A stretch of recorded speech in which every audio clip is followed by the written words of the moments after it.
खबर नेपाल से है और नेपाल के प्रधानमंत्री बालेन्द्र शाह से जुड़ी खबर है। दरअसल यूरेनियम को लेकर नेपाल अमेरिका के साथ बड़ी डील करने वाला है। यूरेनियम का इस्तेमाल आपको बता दें कि परमाणु बम बनाने में होता है। ईरान युद्ध के दरमियान यूरेनियम का बहुत बार जिक्र हुआ होगा, तो इससे आप अंदाजा लगा सकते हैं कि यूरेनियम कितना महत्वपूर्ण है। और अब नेपाल के साथ अमेरिका के बीच डील होने वाली है।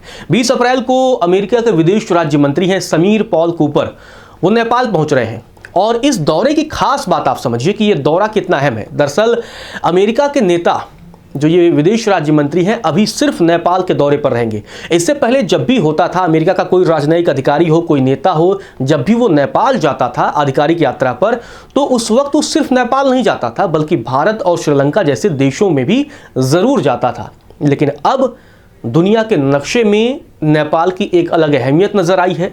जब से बालेन्द्र शाह प्रधानमंत्री बने हैं उसके बाद से नेपाल की एक अलग मजबूती नज़र आई है। और इसी वजह से अब अमेरिका भी चाहता है कि नेपाल के साथ डायरेक्ट रिश्ते बनाए जाएं। हमारे नेता अब जाएंगे तो सिर्फ नेपाल ही जाएंगे, ज़रूरी नहीं कि अगल बगल के देशों भी जाएं, क्योंकि बालेन्द्र शाह सरकार अब अमेरिका के साथ भी अच्छे रिश्ते चाहता है।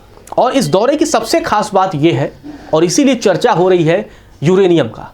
दरअसल जो नेपाल के मुस्तांग इलाके में मौजूद है और दावा है कि नेपाल सरकार लो मानथांग के करीब 30 वर्ग किलोमीटर का इलाका मुस्तांग स्पेशल जोन घोषित करके इसकी प्रोसेसिंग की पूरी जिम्मेदारी अमेरिका और ऑस्ट्रेलिया को सौंप सकती है। अब ये खबर नेपाल के लिए कितना इंपॉर्टेंट है, ये खबर भारत के लिए भी बहुत इंपॉर्टेंट है, किस लिहाज से इस पूरे वीडियो में समझते हैं। अगर आपने लोक सेवा न्यूज़ को सब्सक्राइब नहीं किया है तो सबसे पहले आप सब्सक्राइब कर लीजिए और बेल आइकन को जरूर दबाइए।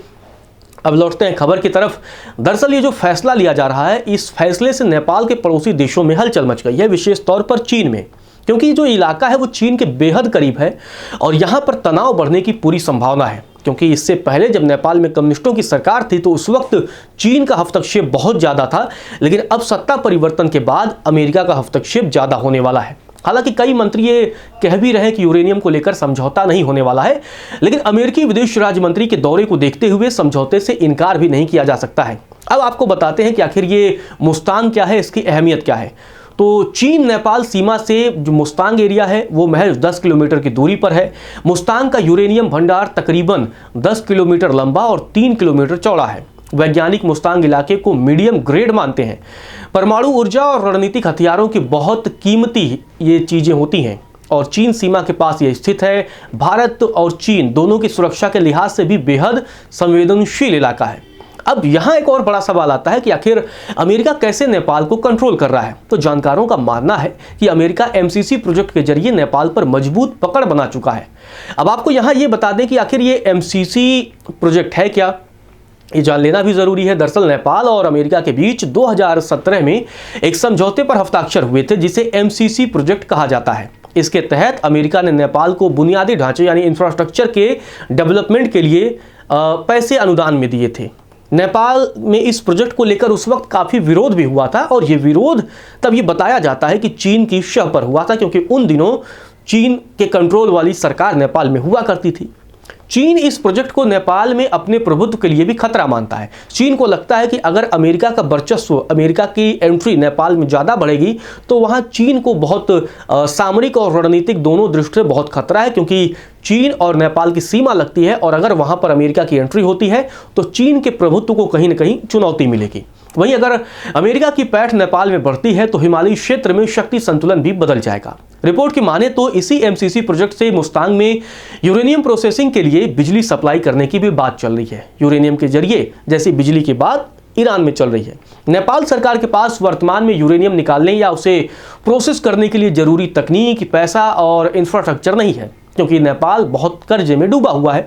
इसीलिए नेपाल सरकार ने अब संकेत दिए थे कि अगर खुदाई करनी पड़ी तो उन्हें किसी विदेशी एजेंसी या किसी देश की मदद लेनी होगी और इसीलिए अब अमेरिका के साथ ये डील संभावित है।